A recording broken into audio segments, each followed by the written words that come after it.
You are an extension of source energy. And that inner being is pure positive energy. It is joy. It is clarity. It is wellness. And as you are reaching more and more for thoughts that feel good little by little, then you allow more and more who you really are. When you are born, you are much more allowing than you are 10, 20, 30, 40, 50, 60, 70, 80, 90, 100 years later. Because it seems that the longer you bang around with each other, the more you find those things you don't want, which could be a very good thing in a creative environment where you are letting the contrast help you to define what you do want. But if you become one, and many physical humans are, who believe that you will get to where you want to be by pushing against that which you do not want, then your resistance increases as time goes by and your life becomes less joyful as time goes by. Now you can turn that around at any moment. It doesn't happen instantly, but you can begin the trend in a different direction when you finally say, nothing is more important than that I feel good, because when I feel good, I'm allowing the fullness of who I am.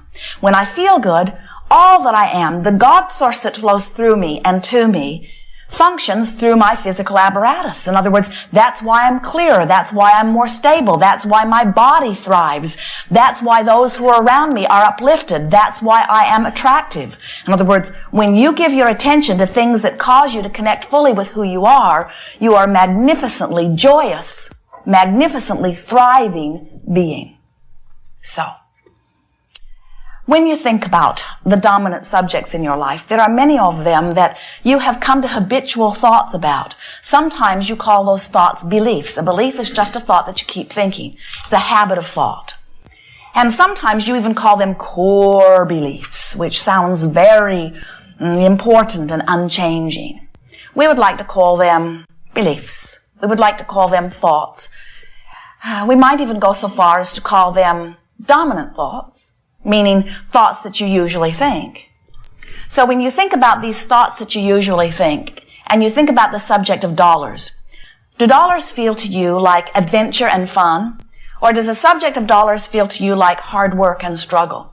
When you think about dollars, do you feel free or do you feel worried? You can tell. You can tell where you have practiced most. When you think about your physical body, do you feel sure-footed? Do you feel happy when you think about your body? Or when you think about your body, do you feel disappointed or do you feel tentative? Do you feel uncertain? Do you worry about your body? Or do you feel pleasure when you think about your body? You can tell what you've practiced most. It's true of all subjects. Your dominant relationship, does it feel like a vacation or does it feel like hard work? Does it feel like expansion or does it feel bound and tight? You can tell by the way you feel when you approach the subject what you've been practicing. And the reason that any of those tendencies have become dominant tendencies is because you have, usually without even being aware of the process, activated those thoughts more often. And the way you activate a thought is just by turning your attention to it. In other words, whatever you are giving your attention to is activated. So you say, all right, Abraham, I'm getting the hang of this, so I've been thinking about this and I don't feel good when I think about it, so I'm going to deactivate this thought. And we say, good luck on that, because you actually cannot deactivate a thought. You can think another thought, which will activate it instead, but you cannot deactivate a thought, because the more you think about the thought that you don't want to think, the more you activate the thought that you don't want to think, and the more in vibrational harmony with it you become. So the way you deactivate a thought is by activating other thoughts. And we would encourage that you deliberately activate other thoughts with the singular intent of feeling good when you do it. Because if you do it for any reason other than to feel good while you do it, the tendency will be to take some issue and try to fix it. So we've been offering a process that we are calling virtual reality. And the whole point of virtual reality is you're wanting to show yourself that you can choose a thought and you can focus upon the thought and you can generate vibrational response to the thought. In other words, you want to show yourself that you can deliberately activate thought within you. And the reason that that is so valuable is that most of you don't realize that you are doing it. So most of you don't realize that you can do it. In fact, most of our physical friends are letting the thoughts be activated by others around them, by what the news produces or projects, or by what's happening even with your parents when you are very small. It is not an uncommon thing to find someone today who, through the contrast that they've been living, has a very pointed, very clear, very personal, very wonderful desire focused within them. But the airtime that they give to the subject is more about the absence of their desire than it is about their desire. And the reason that they do that is because they learned their habit of thought relative to dollars, or relative to wellness, or relative to their body, or relative to relationships. They learned it long, long before their personal desire was even hatched.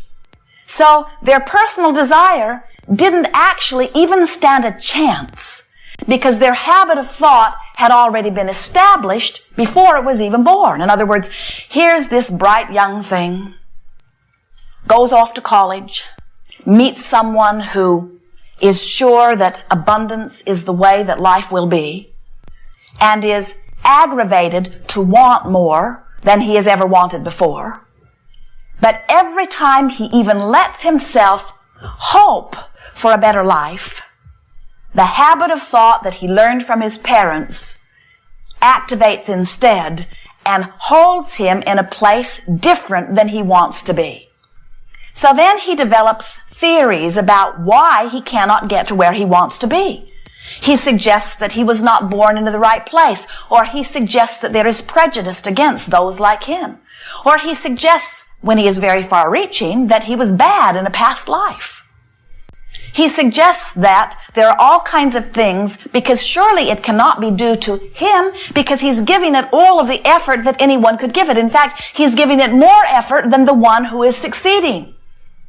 So he cannot make heads or tails. Why can he not find the success that he is working so hard to find, and that in his heart he believes that he deserves? What is standing in his way? And it is amazing the stories you come up with to explain that.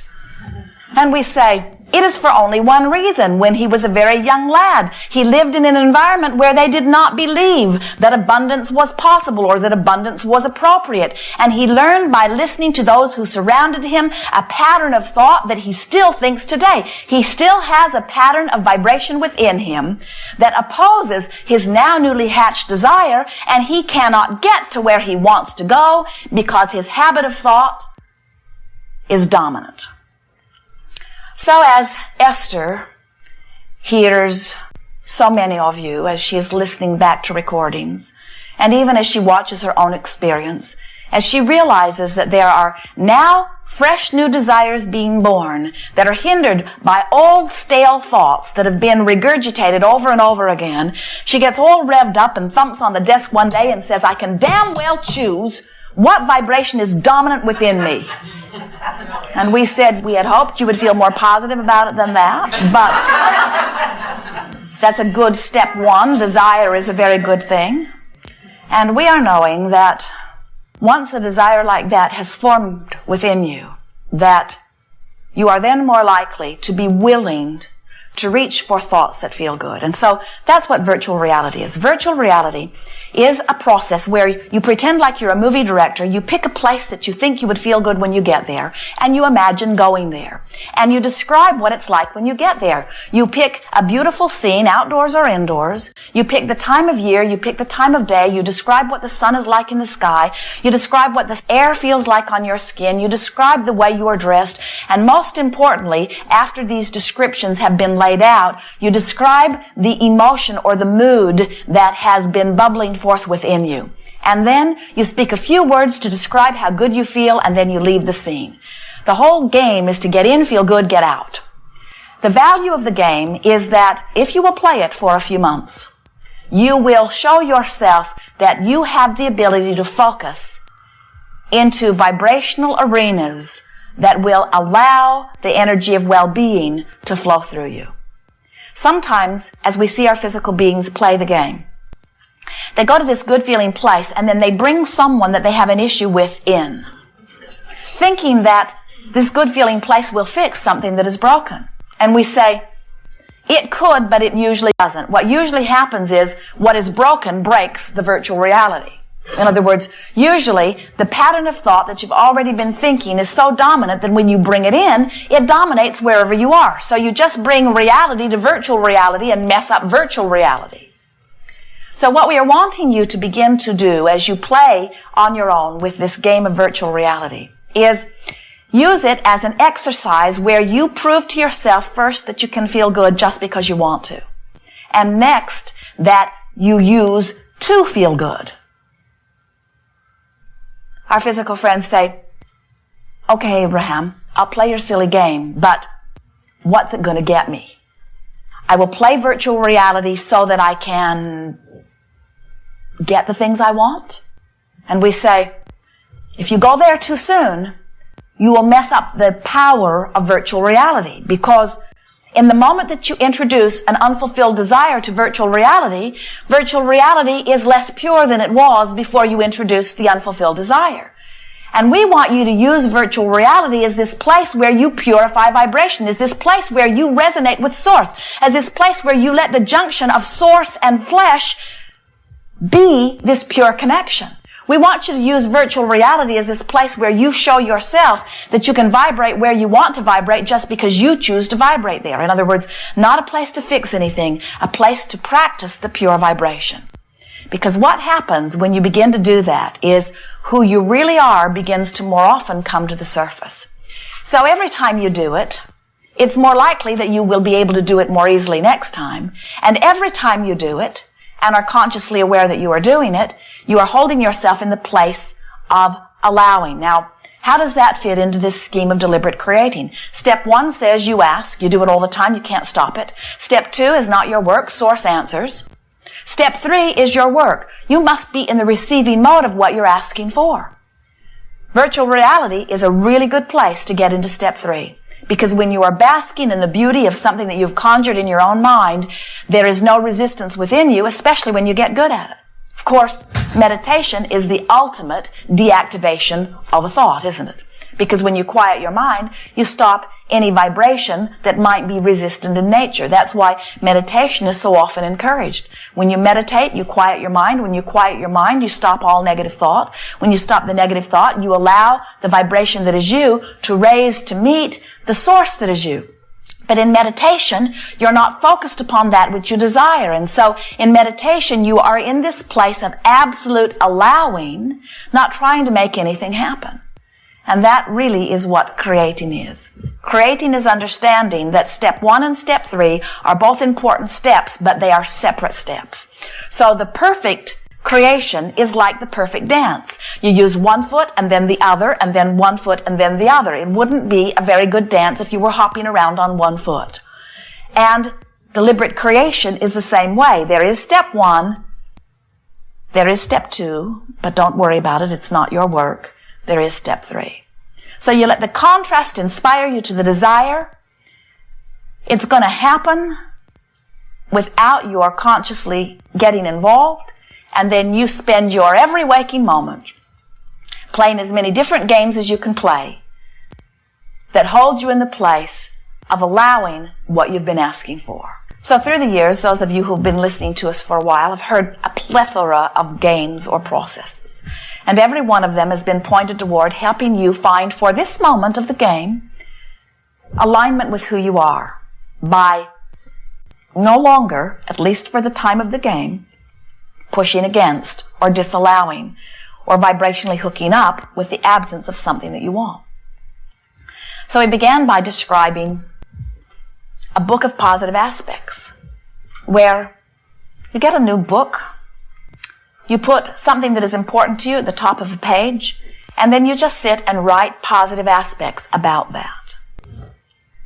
Very good process, except sometimes you took the issue that was bothering you most, and as you tried to make your list of positive aspects, every time you wrote a positive aspect, you felt a negative one. So the book of positive aspects was helpful if you didn't have any big issues. But on the things that really mattered, it didn't help you very much, because all it did was cause you to activate something right where you'd practiced it for the last 20 years.